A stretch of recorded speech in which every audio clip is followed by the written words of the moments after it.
3 larrons. Contes et fabliaux du Moyen-Âge, lu par Sabine, pour audiocité.net, sous la licence Art Livre.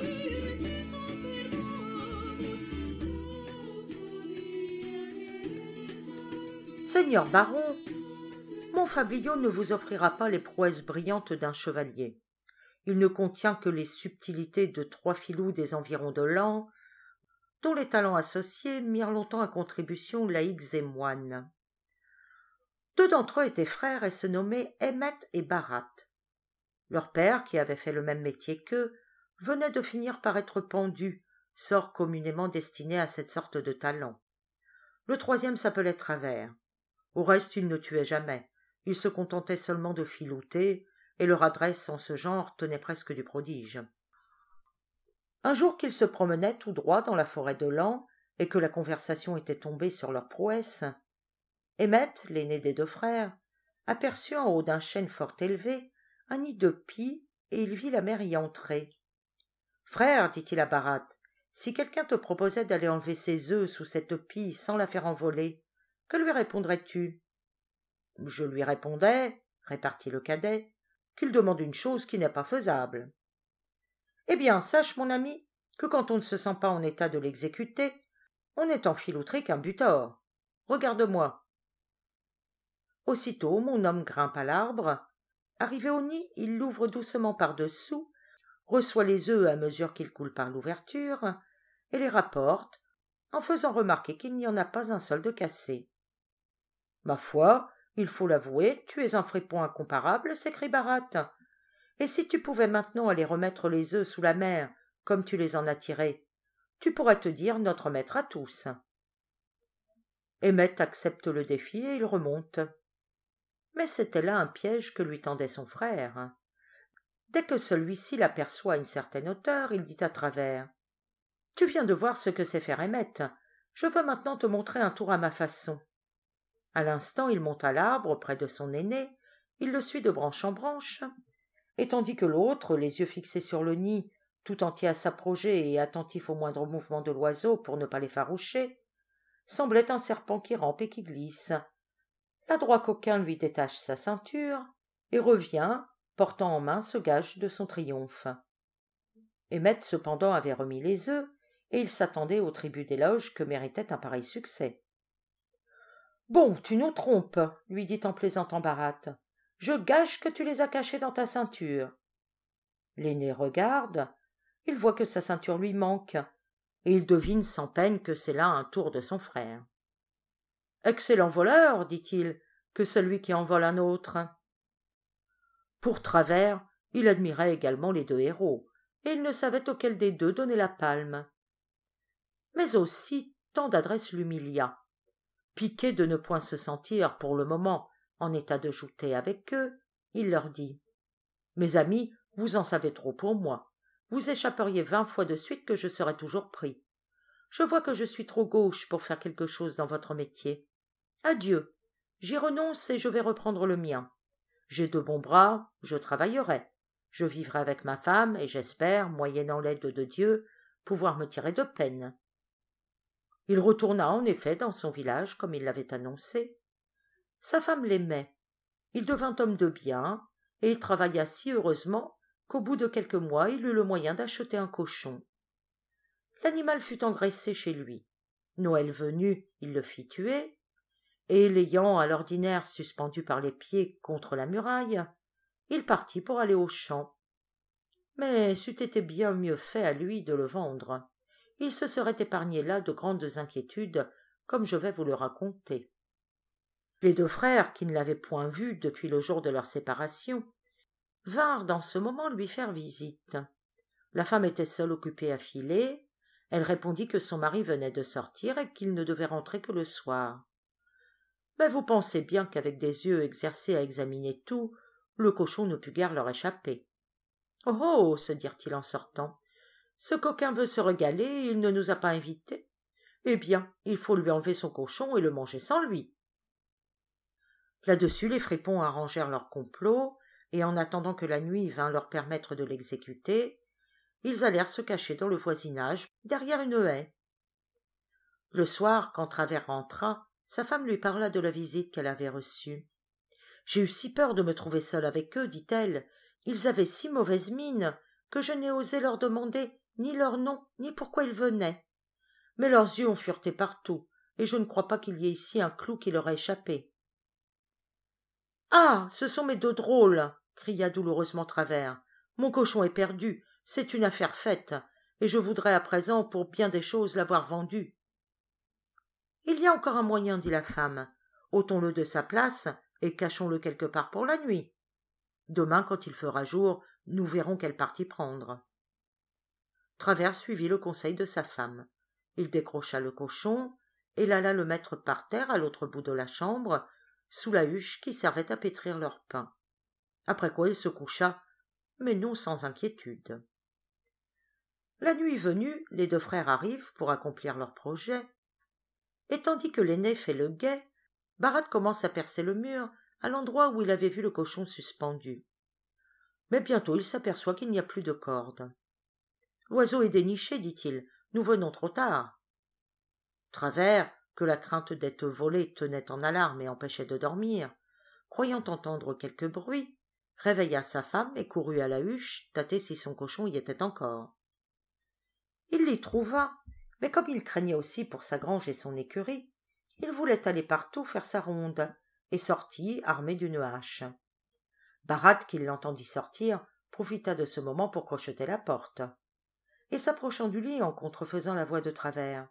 « Marie, dit-il, le cochon n'est plus à la muraille, qu'en as-tu fait ?»« Tu ne te souviens donc pas que nous l'avons mis sous la huche ?» répondit la femme. « Est-ce que la peur te trouble la cervelle ?»« Non pas, reprit l'autre, mais je l'avais oublié. Reste là, je vais le ranger. » En disant cela, il va charger le cochon sur ses épaules et l'emporte. Après avoir fait sa ronde et bien visité ses portes, Travers entra. « Il faut avouer, dit la femme, que j'ai là un mari qui a une pauvre tête. Il oublie depuis tantôt ce qu'il a fait de son cochon. » À ces mots, Travers fait un cri. « Je l'avais annoncé qu'on me le volerait, dit-il. Adieu, le voilà parti, je ne le verrai plus. » Cependant, comme les voleurs ne pouvaient pas être encore bien loin, il espéra pouvoir les rattraper et courut après eux.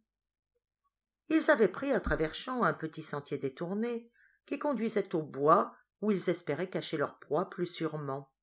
Emmett allait en avant pour assurer la marche, et son frère, dont le fardeau ralentissait le pas, suivait à quelque distance. Travers eut bientôt atteint celui-ci. Il le reconnut, et prenant le ton de voix de l'aîné. « Tu dois être là, lui dit-il. Donne que je le porte à mon tour. » Bharat, qui croit entendre son frère, livre à Travers le cochon et prend les devants. Mais il n'a pas fait 100 pas qu'à son grand étonnement il rencontre Emmett. « Morbleu, dit-il, j'ai été attrapé. Ce coquin de Travers m'a joué un tour. Mais laisse faire, tu vas voir si je sais réparer ma sottise. » En disant cela, il se dépouille, met sa chemise par-dessus ses habits, se fait une espèce de coiffe de femme, et dans cet accoutrement court à toutes jambes par un autre chemin à la maison de Travers, qui l'attend auprès de la porte. Quand il le voit arriver, il s'avance au-devant de lui comme si c'eût été sa femme, et lui demande en contrefaisant sa voix s'il a attrapé le cochon. « Oui, je le tiens, répond le mari. « Eh bien, donne-le-moi, je vais le rentrer, et cours vite à l'étable, car j'ai entendu du bruit et j'ai peur qu'il ne l'ait forcé. » Travers lui charge l'animal sur ses épaules et va faire une nouvelle ronde. Mais quand il rentre, il est fort étonné de trouver au lit sa femme qui pleurait et se mourait de peur. Il s'aperçoit alors qu'on l'a trompé de nouveau. Cependant, il ne veut point en avoir le démenti. Et comme si son honneur eût été intéressé à cette aventure, il jure de n'en sortir, d'une manière ou de l'autre, que victorieux. Il se douta bien que les voleurs, ce voyage-ci, ne prendraient plus le même chemin, mais il soupçonna avec raison que la forêt étant pour eux le lieu le plus sûr et le plus proche, ils s'y rendraient comme la première fois. En effet, ils y étaient déjà, et dans la joie et l'empressement qu'ils avaient de goûter le fruit de leur vol, ils venaient d'allumer du feu au pied d'un chêne pour faire quelques grillades. Le bois était vert et brûlait mal, de sorte qu'afin de le faire aller, il leur fallait ramasser de côté et d'autre des branches mortes et des feuilles sèches. Travers, qui, à la lueur de feu, n'avait pas eu de peine à trouver ses larrons, profite de leur éloignement. Il se déshabille tout nu, monte sur le chêne, se suspend d'une main dans l'altitude d'un pendu, puis, quand il voit les voleurs revenus et occupés à souffler leur feu, d'une voix de tonnerre il s'écrie « Malheureux, vous finirez comme moi !» Ceux-ci, troublés, croient voir et entendre leur père. Ils ne songent qu'à se sauver. L'autre reprend à la hâte ses habits et son cochon, et revint, triomphant, conter à sa femme sa nouvelle victoire. Elle le félicite en l'embrassant sur un coup si hardi et si adroit. « Ne nous flattons pas trop encore, répondit-il. Les drôles ne sont pas loin, et tant que le cochon subsistera, j'aurai toujours peur. Mais fais chauffer l'eau, nous le ferons cuire.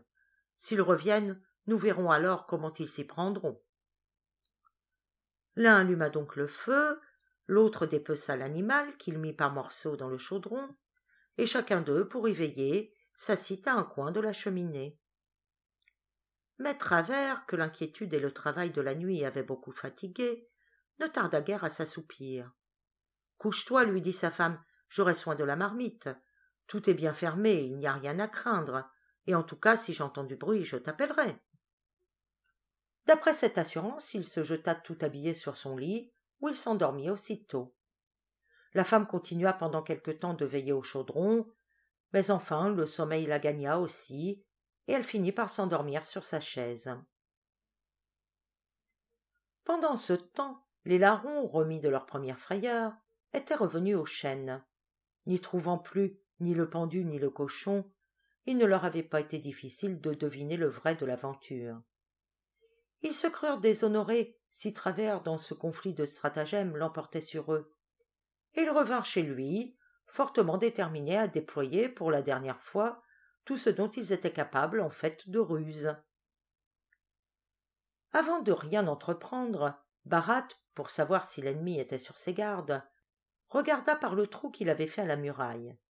Il vit d'un côté Travers étendu sur son lit, et de l'autre la femme, dont la tête vacillait à droite et à gauche, dormant près du feu, une écumoire à la main, tandis que le cochon cuisait dans la marmite. « Ils ont voulu nous éviter la peine de le faire cuire, dit Bharat à son frère. Après tout, nous avons eu assez de mal pour qu'ils nous l'apprêtent. Sois tranquille, je te promets de t'en faire manger. » Il va couper aussitôt une longue gaule qu'il aiguise par un bout, il monte sur le toit, et, descendant la gaule par la cheminée, il la pique dans un morceau qu'il enlève. Le hasard fit que dans ce moment Travers s'éveilla. Il vit la manœuvre et comprit qu'avec des ennemis si habiles, la paix pour lui était préférable à la guerre. « Amis, leur cria-t-il, vous avez tort de venir dégrader mon toit. J'ai eu tort de ne pas vous inviter à goûter du cochon. Ne disputons plus de subtilité, ce serait à ne jamais finir. Descendez et venez vous régaler avec nous. » Il alla ouvrir la porte, on se mit à table, et l'on s'y réconcilia de la meilleure foi du monde.